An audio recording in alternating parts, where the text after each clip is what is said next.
À l'émission du jour, amis téléspectateurs, les grands dossiers politiques, Haïti-Canada, le revers de la médaille. Le Premier ministre canadien, pas conseillé aux Haïtiens pour y rentrer illégalement dans le pays Canada. Le développement de cette information après la pause. Ah, chérie, songez m'te zo gen pour mener dans un restaurant haïtien, c'est Coupe Droite. Ah ouais? Ah ouais, c'est là que je vais t'emmener. C'est ici qu'on fait le banquet.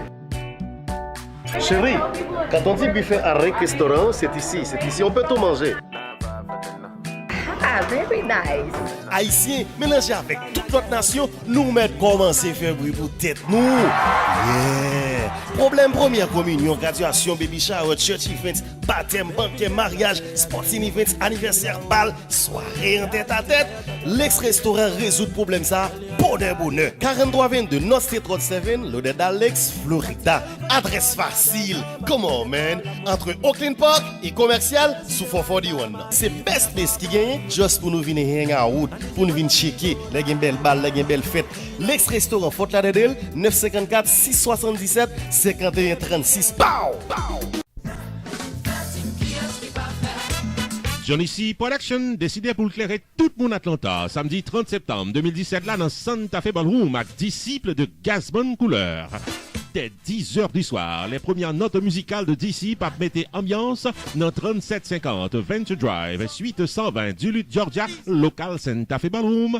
À l'intermède musical, DJ Massive avec DJ Easy a animé pour caféter sans arrêter. One Night Only in Georgia, disciple de Gasbon Couleur, samedi 30 septembre 2017 au 3750 Venture Drive, suite 120 Duluth, Georgia, Santa Fe Ballroom.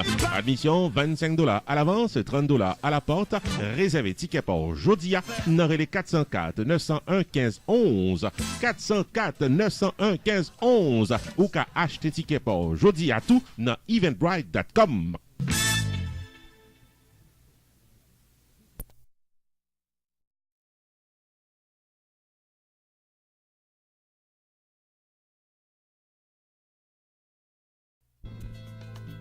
Avec plus de 500 000 téléspectateurs fidèles et plus de 1000 abonnés permanents, RPTV est la force de votre publicité. Pour une campagne publicitaire efficace de votre entreprise commerciale, soirée dansante, événements culturels, banquets, fundraising, concerts évangéliques ou autres, contactez RPTV au 954 729 2214 ou encore 973 517 63 08. RPTV, Rupee Production Television, information et promotion 24 heures par jour.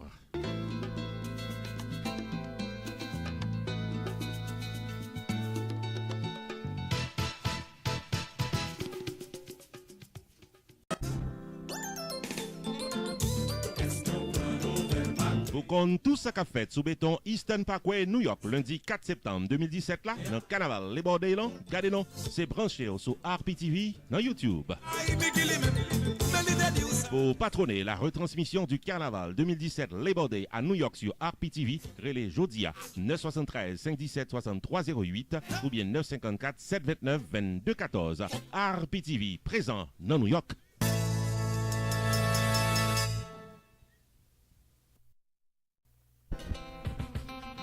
Rupee Production Television, RPTV, est un channel spécialisé en information et promotion avec des émissions programmées tous les jours de la semaine.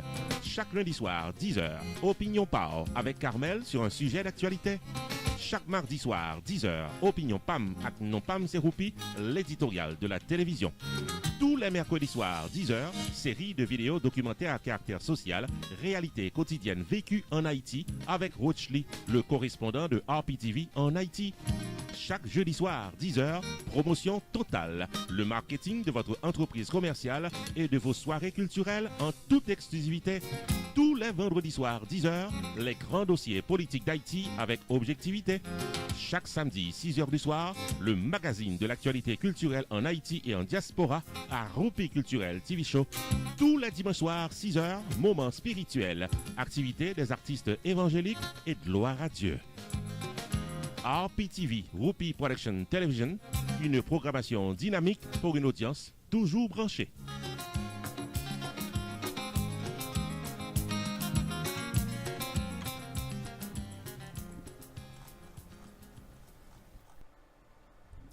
Le Premier ministre canadien Justin Trudeau lançait en mise en garde à l'attention des migrants haïtiens qui ont sollicité l'asile dans son pays, le Canada, et signalait que le fait d'entrer au Canada de façon irrégulière ne procure aucun avantage, a dit le Premier ministre canadien.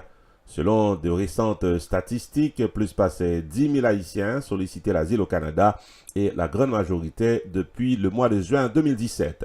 M. Trudeau lançait une mise en garde aux milliers de réfugiés haïtiens qui ont fui les États-Unis et qui ont redouté la déportation à l'expiration de leur TPS, un statut de protection temporaire accordé après le tremblement de terre de 2010. Le Premier ministre canadien a fait cette déclaration en marge d'une rencontre avec son homologue irlandais Leo Varadkar en visite officielle à Montréal. Si le Canada était un pays ouvert et accueillant, notre système, nos règles, nos principes et nos lois vont s'appliquer à tout le monde, a-t-il précisé. Dans l'intervention publique qu'il a fait sous question 1, on a signalé que le Premier ministre Justin Trudeau fait connaître que les règles canadiennes en matière d'immigration seront les mêmes pour tous. Une déclaration qui fait écho et puisque gagnant plus passé 50% de demandeurs d'asile qui pas correspondent aux critères établis par la loi canadienne. On a signalé que Justin Trudeau, dans la semaine qui s'est passée là, a une rencontre de travail intergouvernementale sur la question de l'immigration. Suite à cette rencontre, il a annoncé que pour gagner la mise en place d'autres sites d'hébergement temporaire dans la zone Cornwall avec dans Ontario pour aider Haïtiens avec l'autre monde qui a traversé frontière là. Il a annoncé que le gouvernement que l'a dirigé pour embaucher des agents additionnels pour capable de traiter de manière plus rapide les dossiers d'asile qui a venu dans le moment. Le Premier ministre Trudeau également promet que le gouvernement que l'a dirigé pour assurer que les gens qui sont sortis aux États-Unis et qui souhaitent rentrer dans le pays Canada, ils connaissent la procédure légale à suivre. C'est dans ce sens que M. Emmanuel Dubourg, d'origine haïtienne, a été nommé pour le capable dans nos gouvernements Canada, parler avec Haïtiens particulièrement en Floride, puis au capable de faire connaître qui route la loi pour mon entrée dans le pays Canada. En effet, Emmanuel Dubourg, nommé la semaine dernière au sein d'un comité provincial fédéral spécial, t'es rentré dans Miami et côté que t'es gagné des séances de travail avec plusieurs officiels et plusieurs groupes dans Little Haiti particulièrement. Le député fédéral d'origine haïtienne Emmanuel Dubourg, circonscription de Bourassa, est membre du groupe de travail intergouvernemental spécial sur la migration irrégulière et Jean que nous signalait Piro déjà, il a gagné des rencontres de travail avec des membres influents de la communauté haïtienne à Miami. N'a pas signalé que des messages qui a circulé sur WhatsApp avec d'autres médias sociaux fait connaître que le pays Canada a ouvert porte pour moun capable aller là-dedans. D'après ça que fait connaître le député, c'est tout simplement faux. Pas gagné aucun message officiel du gouvernement canadien qui a invité ressortissants haïtiens ou l'autre pays puis rentrer dans le pays Canada pour venir demander asile. Député Dubourg fait connaître une rencontre que le gagné avec la communauté haïtienne dans Miami que lui déconseillait vivement à moun pour rentrer dans le pays Canada de manière irrégulière. M. Dubourg également insisté sur le fait qu'en vertu de la loi, quiconque a demandé l'asile dans le pays Canada a droit à l'application régulière de la loi. Toutefois, ça n'a pas garanti qu'un demandeur d'asile capable autorisé pour le rester dans le pays Canada jusqu'à la fin du processus d'après ça le dit. Par exemple, un grand nombre de demandeurs d'asile présentés par des ressortissants haïtiens en 2016 étaient rejetés d'après ça que l'y fait songer. On a signalé que le député a fait remarquer également qu'un pile monde qui a demandé asile et qui a franchi frontière pays Canada à travers les États-Unis et qui gagnait un statut de protection temporaire aux États-Unis, n'est pas capable de servir dans le pays Canada. C'est une erreur si vous croyez ça, d'après ça le dit. Donc, député Dubourg, au nom du gouvernement canadien, a découragé Haïtiens pour rentrer illégalement dans le pays Canada.